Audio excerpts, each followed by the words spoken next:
Hey folks, old Skip Dog here coming at you from Lodi Garage and Skip Dog Racing. A couple of businesses I've owned, the shop itself, the party bus.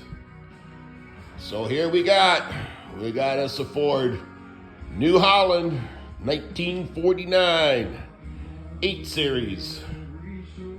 Saw a little bit of my shop. It's a mess. Still organizing. Never-ending process, you know. My credentials over the years. Master Auto ASE. Master Heavy Duty Truck ASE. Other special stuff. Okay, enough about me. We're talking about tractors now.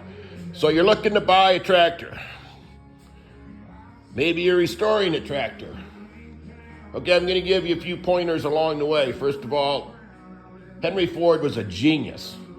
And this tractor that he produced from 1939 to 1952 was made in a couple different versions. You got yourself 1948 to 52, a 4-speed. The earlier ones were 3-speed. If you had a lever out the right-hand side of the case, you got high and low. If you got a lever coming out on the other side, not only do you have high and low, but you have direct drive. Okay, so what we're doing here is I bought this tractor not too long ago. Turnkey tractor, okay? Well, I had to bring it in the shop, do some maintenance, check it over, see what's going on.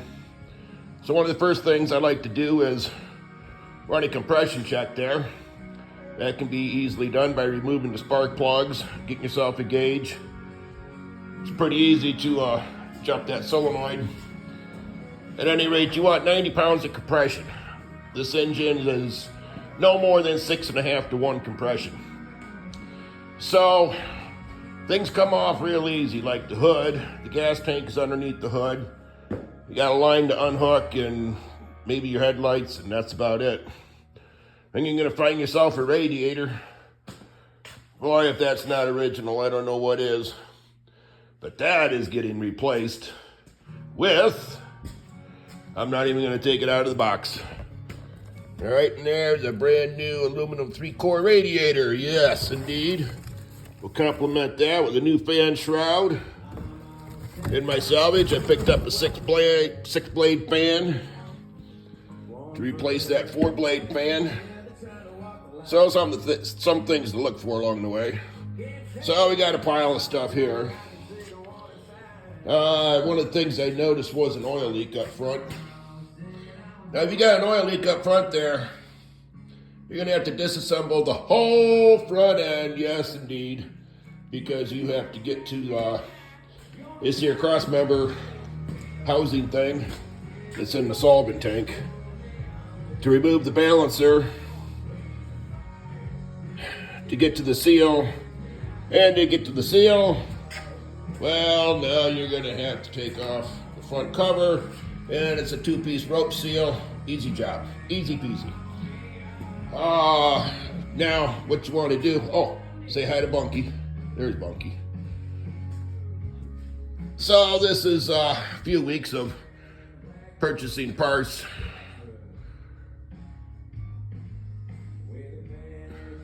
All this stuff can be bought online, easy, through eBay, Amazon, directly through some of these antique parts people. But my number one source for getting parts at a competitive price with free shipping is reliable aftermarket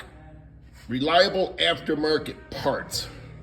Yeah, we're gonna have new gauges, electronic tachometer, electronic ignition. This will be all the fun stuff. And part of what I got here, new bushings for your spindles, new seals for your tie rods, PTO seal and gasket. Do it right, folks. Water pump, hoses, thermostat, original style clamps. Oh, you see that dippy-doo stick? Let me show you where that goes. When you're looking at this tractor, Well, it's broke off, but there's your dippy-doo stick for your axle, transmission.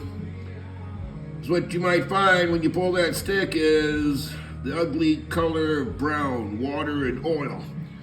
Well, I already got the new seal on there.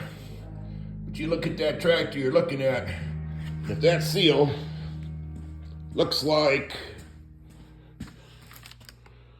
that, and it sits in the rain, that water is going to go right out the other side into your transmission ugliness. And it gets even better. This is why you got an oil leak. You can see the groove in that pulley. Well, that's not sealing any oil. Keep your parts organized. There's your governor assembly and nuts and bolts for this and that. Yeah, the grill. Well, it pops down, but you got to remove the side legs at the bottom, or you got to pull them out in order to get the grill completely out. All right, so what am I doing here? Now, something I did the other day was I wanted to adjust the valves. Pretty obvious. The manifold's got to come off. Now they sell this tool. You got one for intake, one for exhaust. Now you see that that's supposed to fit into the notch of the lifter, hold the lifter from rotating so you can turn your bolt stud on the top to adjust your valves. Well, after this one's been updated probably 30 some years ago, all that tool wanted to do was bend. So here's a little trick for you. Now, by design, I just happen to know that there's a channel in that lifter. So you can drill a hole positioned about right there, okay? I didn't really take a measurement, I just know. And you can stick a drift in there. That'll hold your lifter. And then you can adjust your valve. And then, of course, you're going to need your feeler gauge. On the intake side, it's 10 to 12 thousandths. On the exhaust, it's 14 to 16 thousandths. Now, here's a little trick for you.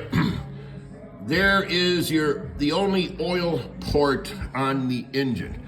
This is where you get your oil pressure to your dashboard.